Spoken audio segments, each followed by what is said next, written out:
Okay, for your first project, you've created a wonderful model, and your goal is to show someone the form that you've created and to show someone the topology of the model that you produce so we can see the architecture of it, see if there are any flaws, if there are any ways to make it more efficient, to make it a better model, things to learn from. So I'm going to do this demo here to show you what I want in terms of the production of a beauty pass animation, as well as a topology or wireframe animation, so that you can turn both of those movies in for the class, and so you can show us what you've produced. Okay. So this is just a generic a model. I think Thomas Story probably created this a few years ago, and so I'll just use this. It's a good demo.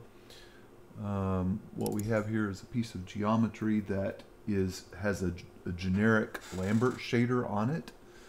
There's no lighting in the scene.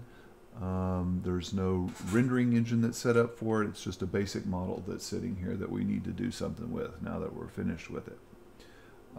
We have V-Ray installed in the lab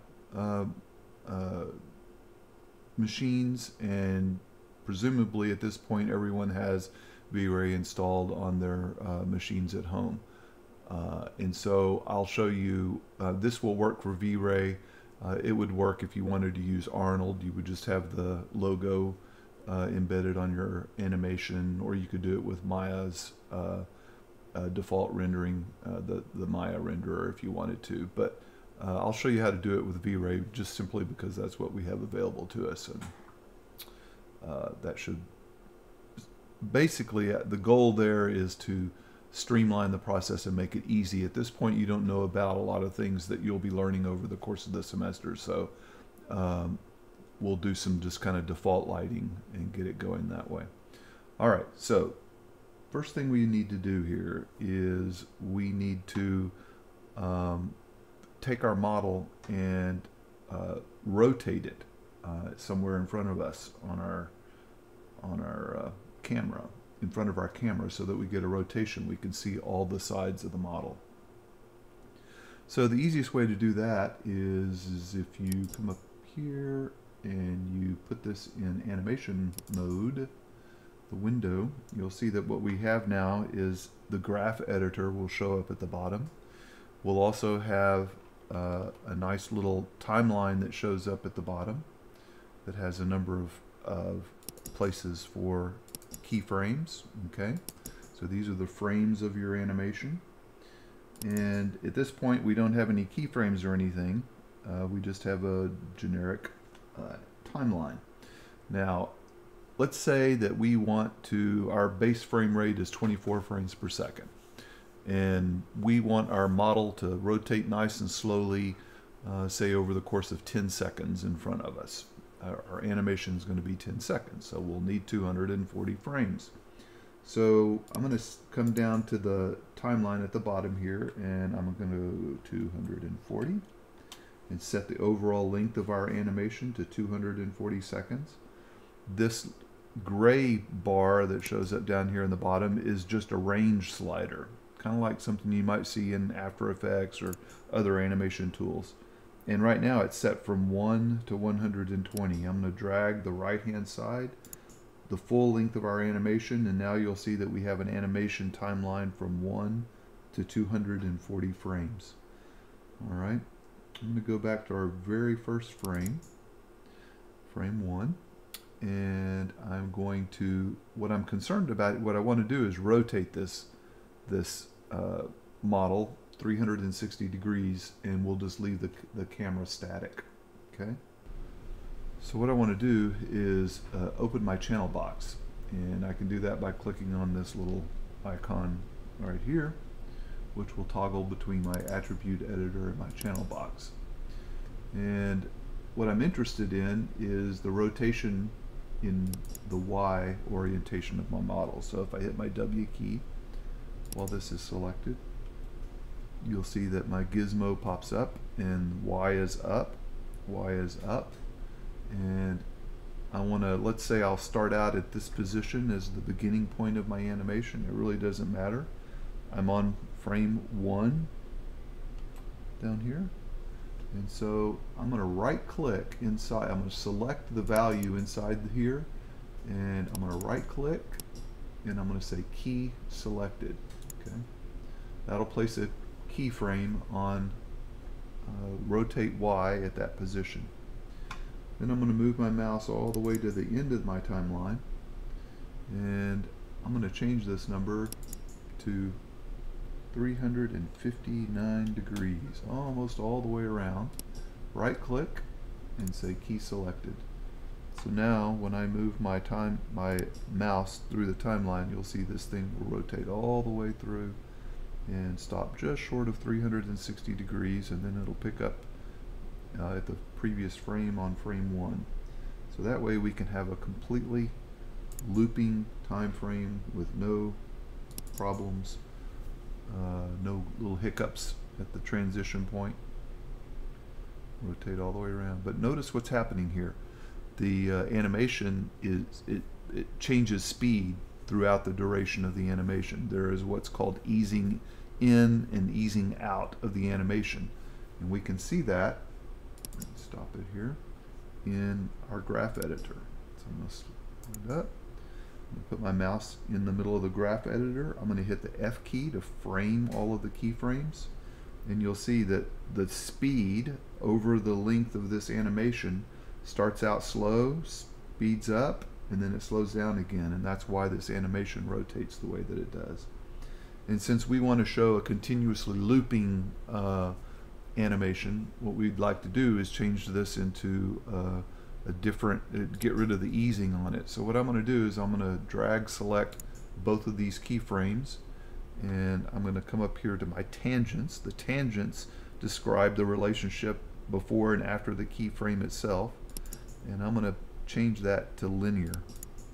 So now we have a regular old linear animation that doesn't change speed over the course of the playback. And so I'm going to drag this down, and we can play our animation, and you'll see that it runs nice and regular all the way through. Okay? Alright, so we've done the animation part.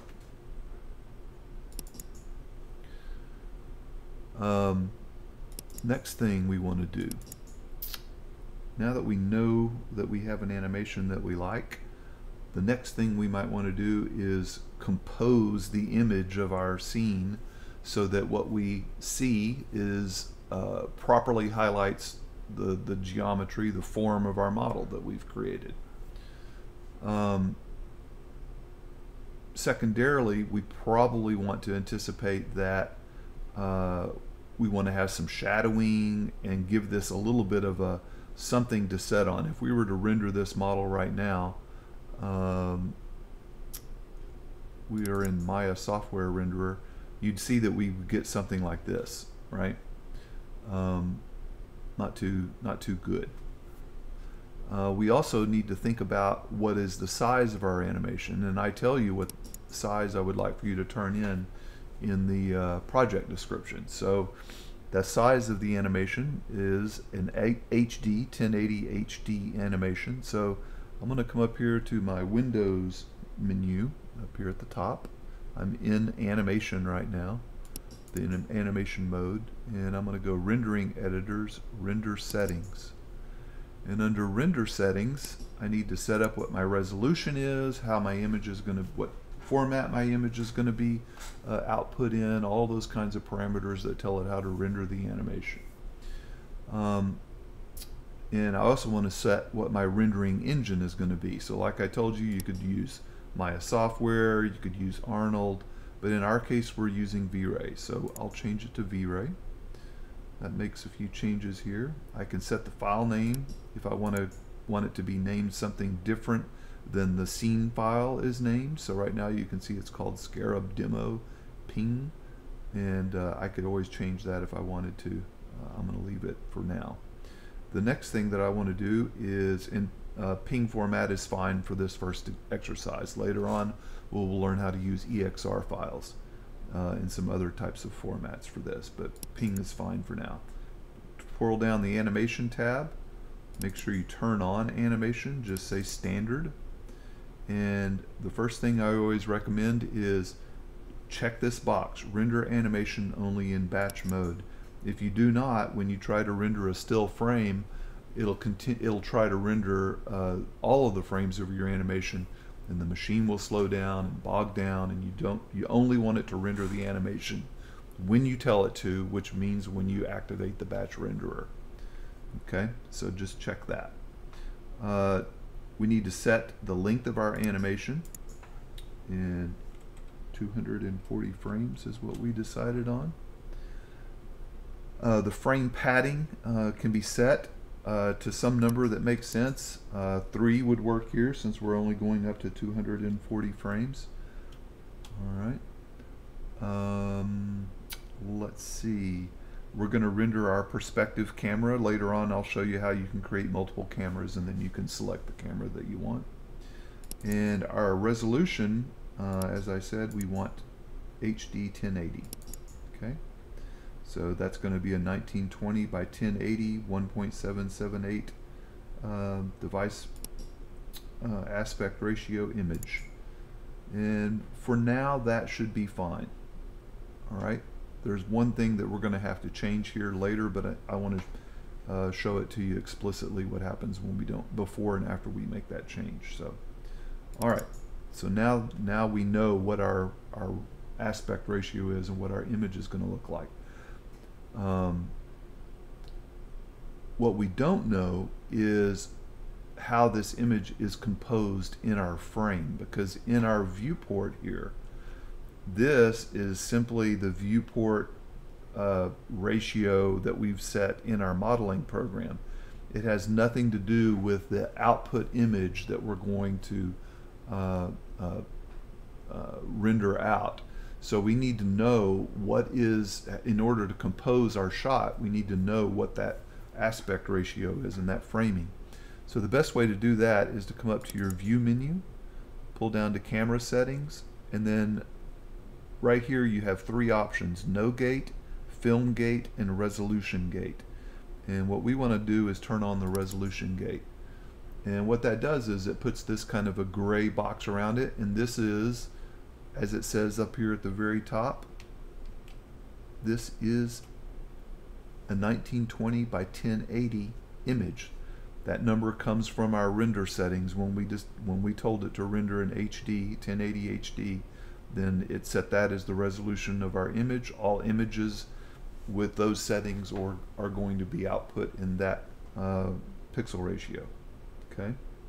All right. So now what we can do is we can compose this shot and know that what we render out is, what we don't want to be doing is rendering out and trying to show off our model and showing it off at a scale that doesn't give us the detail that we want to communicate, or the image is offset to one side and we have all of this empty space over here. So the best thing that we can do is set up our resolution gate and then compose our shot to best display our model. Now, if I were to render this right now, and I guess I should, just so you see what it looks like, what we're going to see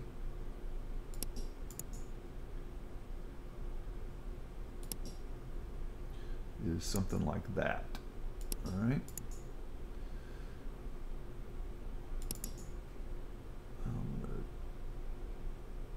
I'm going to make this about 50%. So we'll see an image that looks like that. That's at half resolution in this viewport. And, doesn't show off a whole lot, right? Not a very nice representation of our model.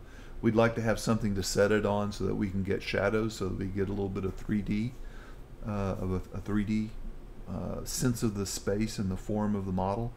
We'd probably also like to put a light in the scene, because right now there's just, it's just this gray thing. Also notice that everything's very chunky, right? We can see this, the model is not, does not look like what we see in our viewport. In fact, it looks like what's happening here is it's rendering our, not rendering our smooth shaded version, but rendering our default rendered, our polygonal kind of low poly version of our model instead of our smooth shaded version of our model. And so we need to try and fix that. And let me do that.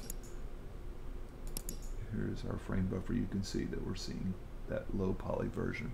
So the way to fix that is to come back into our window, go back to our rendering editor's render settings, and we need to tell V-Ray render our smooth version. And so we'll come to the overrides tab and we'll pull down to geometry, and then here you'll see viewport subdivision. So what that says, what we're telling V-Ray is, look at our viewport. If we have any objects that we have subdivision enabled on, or that we are showing in smooth preview mode, render it exactly as we see it in the viewport, as opposed to in the actual polygon mode. Okay. Now you'll probably want to turn this off later on in the semester when we start getting to actual, more detailed modeling. You'll want to turn this off and actually subdivide your models or smooth your models so that they're in the way that you expect to render them, rather than leaving this up to default settings. But for now, this is fine. So turn on viewport subdivision. Okay. Now we'll render this again. And sometimes V-Ray does not pop to the foreground, which is really frustrating, as it should. And you can see now we have all the detail that we've got modeled into our image. Now it's still really gray looking and we need to do some more work on it, but that's fine. All right, so the next thing we want to do is probably place this on some kind of a ground plane in order to catch some shadows. So there are a number of ways you could do that. We could just plop a big old plane in the view or something like that. Let's just drop in a simple bit of geometry here. We'll pull in, let's say, a cylinder of some sort. And I'm going to scale this up so we can see it. And let's make it a little flat, something like that. Make it a little bigger.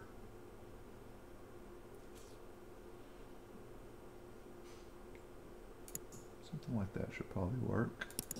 And let's give it some subdivisions on its cap. So I'd say maybe 4 subdivisions around there. Maybe a couple of 4 subdivisions in the height.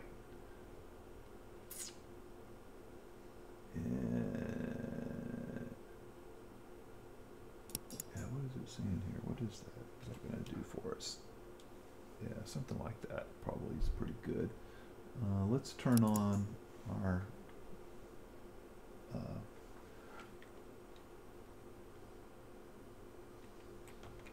make a round cap on it so it's a little bit smoother looking. Let's put this in our 3 shaded mode so we can kind of see how it looks. Let's turn it down a little bit. Something simple like that. You don't want it to detract. It's basically there just to catch our shadows, okay? All right, let's take this and move it down underneath our model.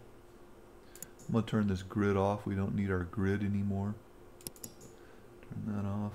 And let's just draw this down.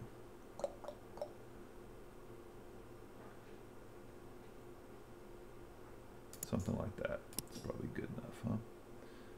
He's kind of sitting on his haunches a little bit. Rotate him around.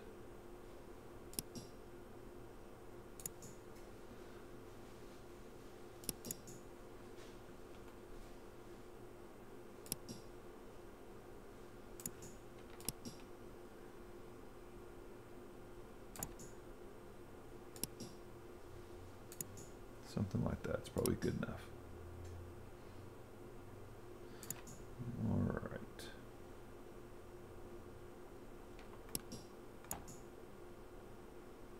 Frame our view.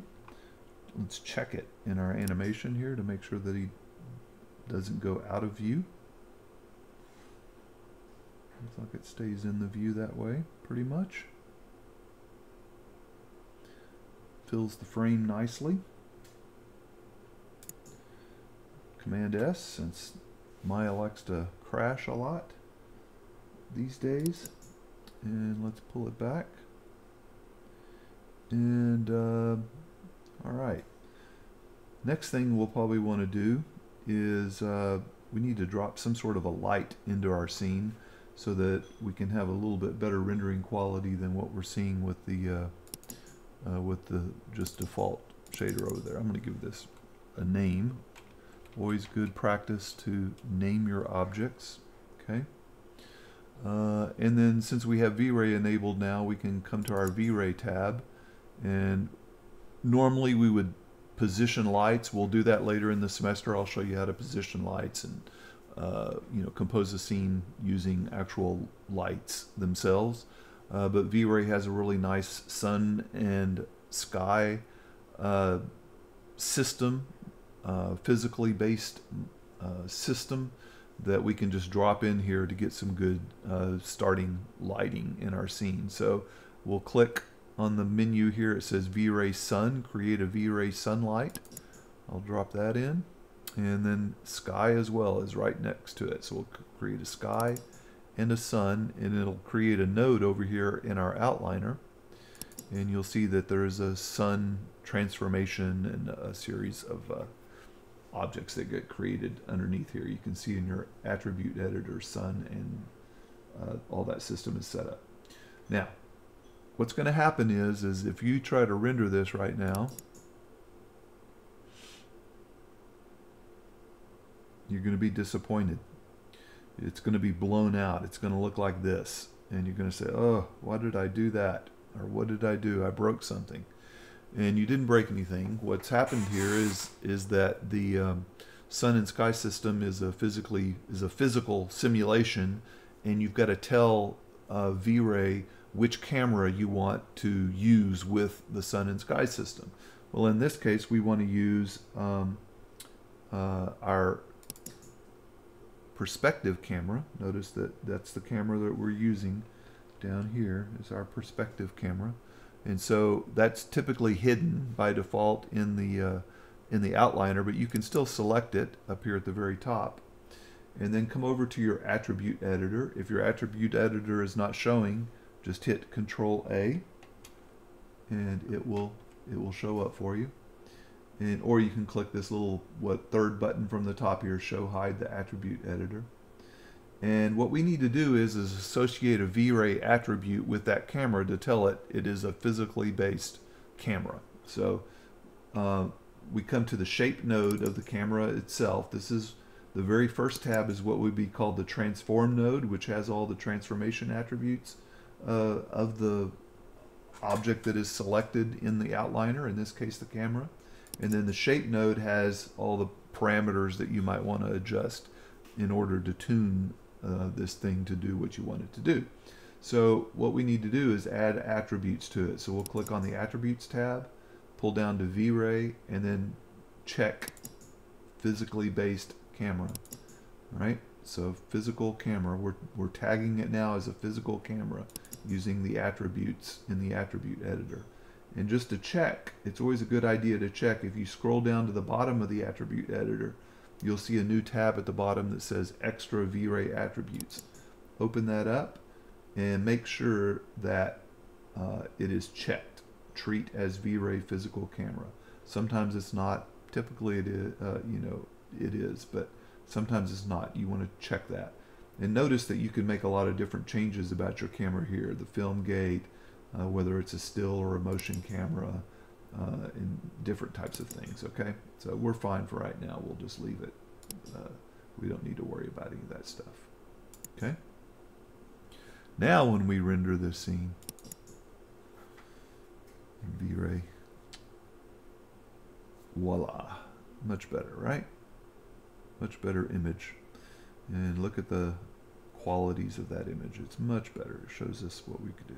Now you can do a lot of detail stuff if you want to. You can move the sky, change the time of day, and these sorts of aspects in the physically based camera setup, but we're not going to worry about that right now.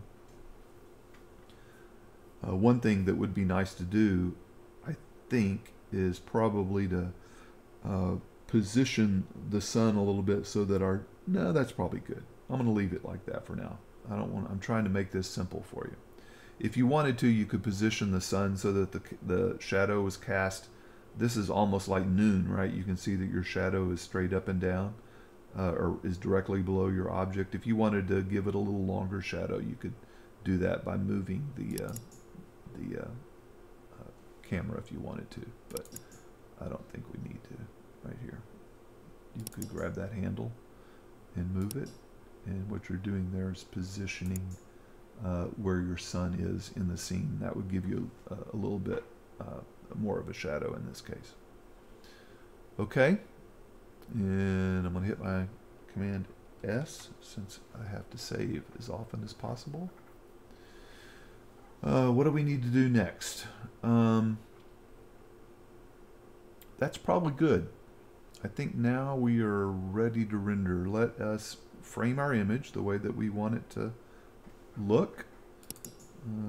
Test it a few times. Make sure that everything looks like you want. I'll do a test shot here. It's always staying within the frame. It's pretty well filled. Okay. I don't like these little black things down here in the corner, these little holes, so I'll scroll in just a little more so that I don't have to deal with those. And it stays in, and we'll do that. All right. So that at that point, you're ready to do your beauty pass render. Pretty simple, right? So in order to initiate your beauty pass render, there's a couple of different ways you can do it. You could hold your space bar down and then look in this array of menu items here for the render tab. Okay, this is another way to get to your render settings and to the various menu items without having to use the menu at the top of your screen. In which case then you would pull down to where it says batch render and just choose batch render, and it will start to render your frames into the images folder on your computer. Okay, all 240 frames, and it'll name them using the padding that you set in your render settings. The other way you could do it is you can come up here into your options at the top here, your modes, choose the rendering mode, and then you could, that same menu that we just saw in the markup menus shows up here, and then you would say batch render. Okay, there are no batch render options, so if you choose the option window, it'll just tell you there's no, down here in the bottom will give you an error saying there are no provided batch render options.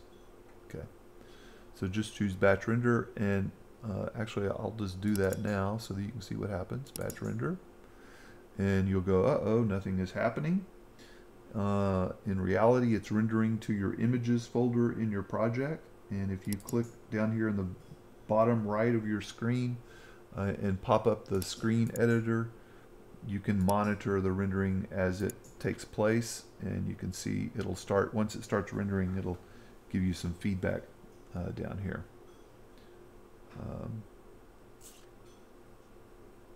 And you can see here it says it's rendering with V-Ray. Takes a little while to get started, to start up, and then boom, it'll start kicking off the render, and you can see, you know, it reports the percentage of each frame that's rendered, and you can see the naming procedure here where to start 0.001 all the way to 0.240 in our case.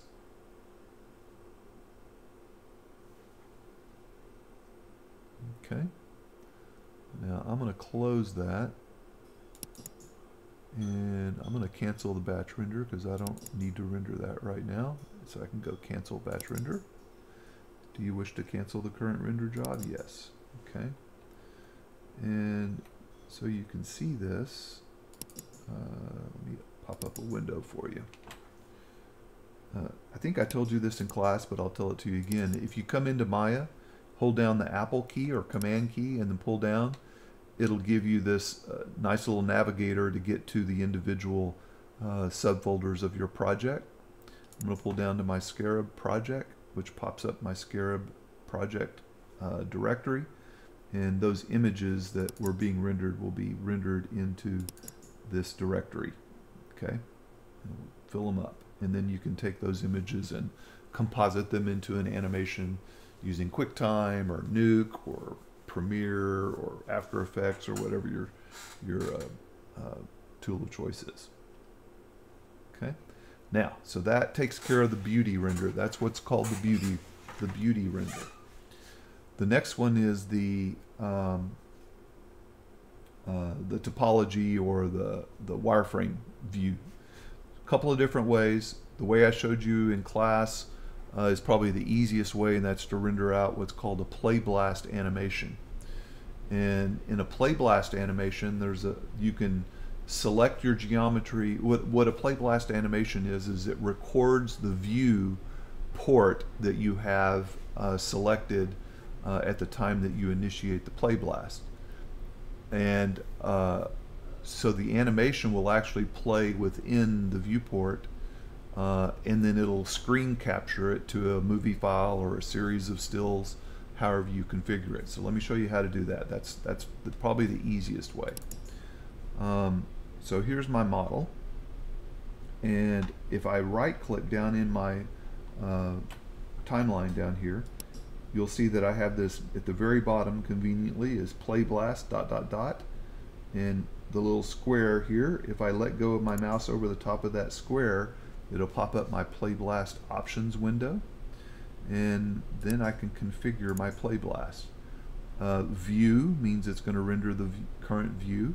Show ornaments means it's going to show various little things like this little ray here that identifies where the sun is and the axes and that sort of thing.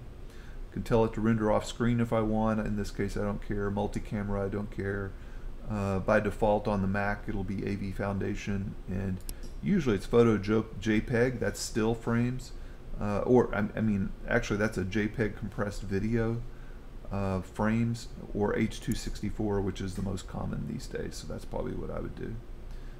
For your display size, I think by default it'll say from window, in which case then it'll render a window or a movie that just happens to be the ratio and size of your view of the window itself. But in this case, like I asked you, I want it to be a 1080 video. So what I want you to do is choose custom and then put in the pixel count for a 1080 HD video frame, which is 1920 pixels in width, 1080 pixels in height. And I think by default Maya usually has this set to 0.5. If you leave that at 0.5, what it will do is halve each of these numbers. So you'll end up with a video that's half as large as you think it should be. So make sure you set the scale to 1 so that you get the full pixel count that we set right here. You can ignore frame padding because we're rendering out a movie as opposed to still frames. Remove temporary files, you can leave that checked, and this is probably not checked by default, so so none of these options will be available, so you need to check save to file and then hit browse. And that should, if your project was properly set, as I showed you on the first day of class, it should automatically pop up your movies directory here, and you can give it a name, Scarab, and we're going to call this our Topo. How about that? Topo movie. Okay, and I'll just hit save. All right, and so what it will do now is it will render this animation as a Playblast. So we'll just do that and let it render, and I'll show you what it looks like.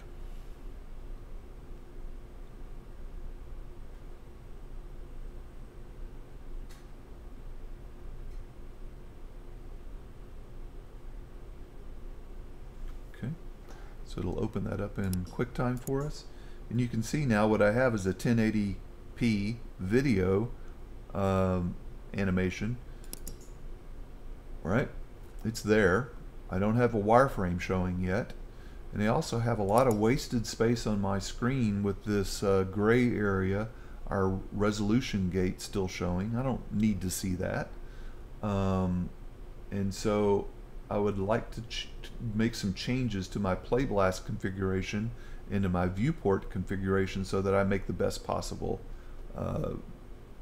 demo of the wireframe of my model. So I'm going to close that, And I'm going to turn off the resolution gate.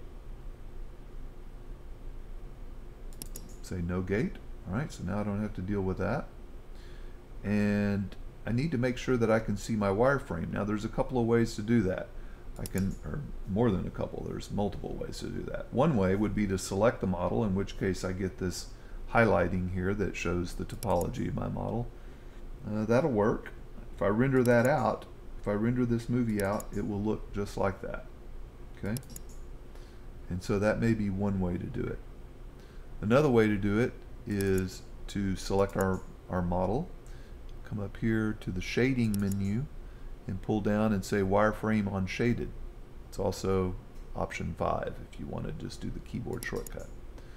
And then what that will do is it will take our model and it will turn it'll turn our whole viewport into a mode that shows the wireframe of our model. Bad thing is it also shows the wireframe of our plane down here, which we don't really want to be showing off. That's not a big deal for us. It's not something that we want to highlight as our ability to create a cylinder turntable. But that would work too, and you would also be able to see your see everything that way. So let's do a quick render this way and see what we get. I'm going to Command S to save, and I'm going to right click and say Playblast. I don't have to change anything.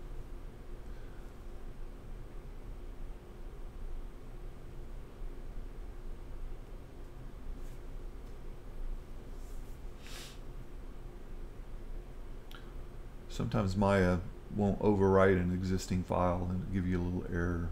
Yep, there it goes. Could not be opened because it isn't compatible with QuickTime. Well, yes it is. We know it is.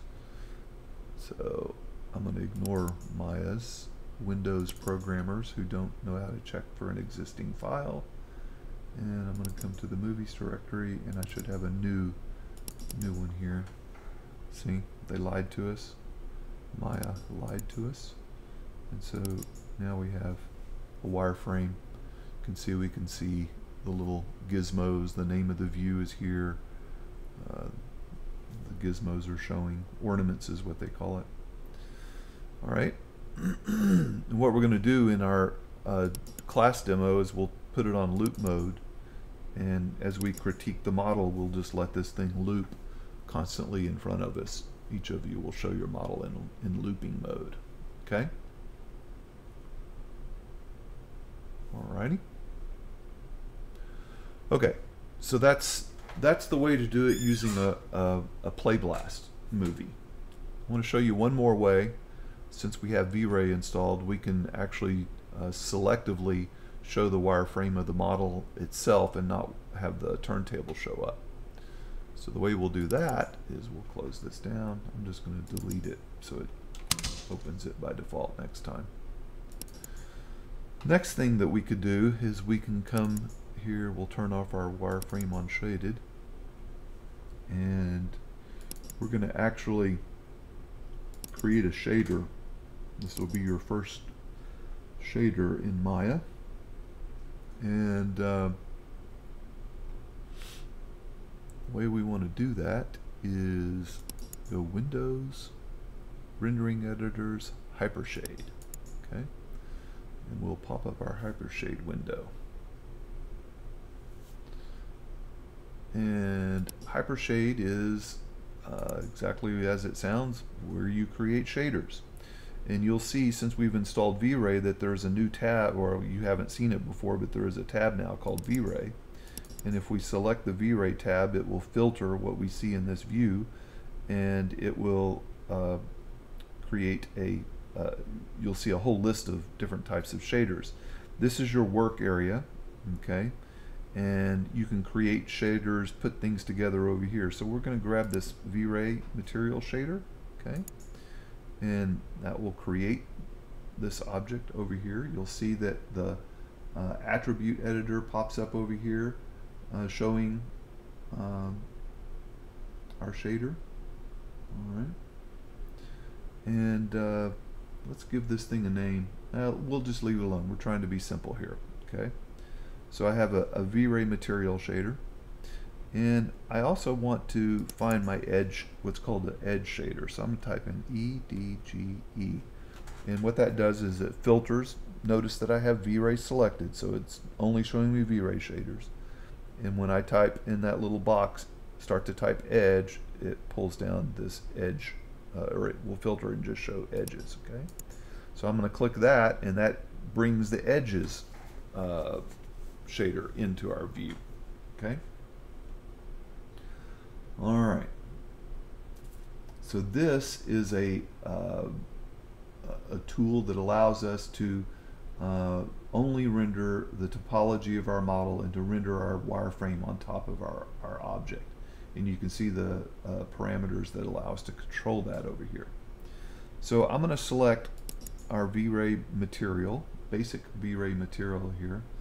And what I want to do is I want to middle click on top of my V-Ray edges node here and drag it over here into diffuse color and let go.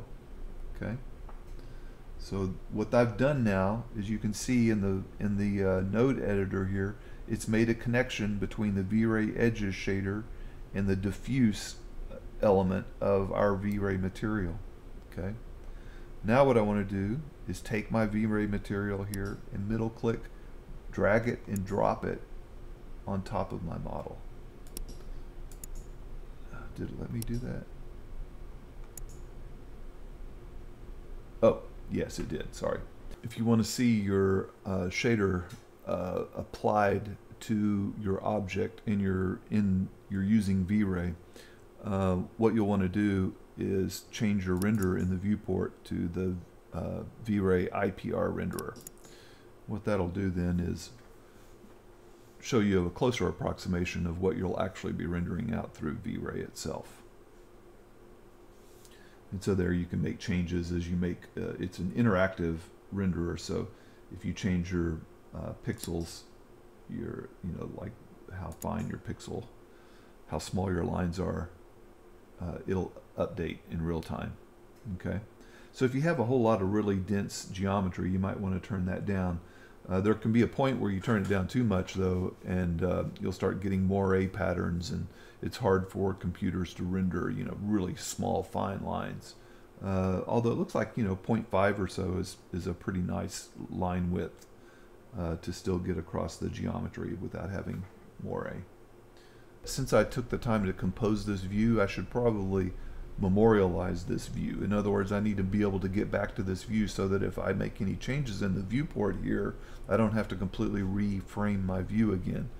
The way to do that is to come to the V-Ray or the View menu, pull down to Bookmarks, Edit Bookmarks, and we'll give it a name and hit Enter and say Close. Okay, and so now if I do this sort of thing, trying to figure out what's going on, I can always get back to my view by going to Bookmarks, Money Shot. I don't have to reposition my camera. All right. Well, we have our edges on there. I'm going to, just to test, I'm going to do a render here. And there it is. Okay. So you can see that now we have a nice, clean render of our wireframe. Isn't that pretty? Much prettier than the wireframe on surface shader texture that comes by default with Maya through the Playblast system, right? Get your shadows, you get your colors, and you also get this wireframe on top. This is probably the best way to show your wireframe.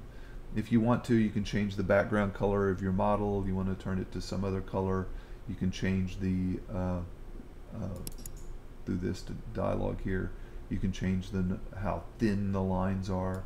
Let's say we go 0.75, and then when we render this guy again, it'll be even finer.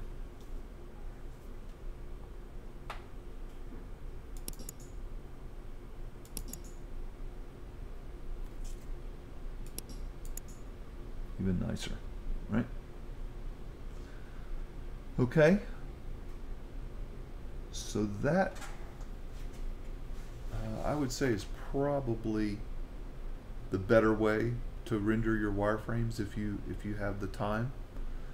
In this scenario, you've changed your renderer, the configuration of the renderer, and so you would go back through the same process and do a batch render to render out all of your frames. You would just come up here, render, batch render. Probably what you would want to do is change the so you don't render over the top of your beauty pass animation. You'll probably want to come up here into your render settings, and under common, give it a name now. Call it, in this case, Scarab Topo, right?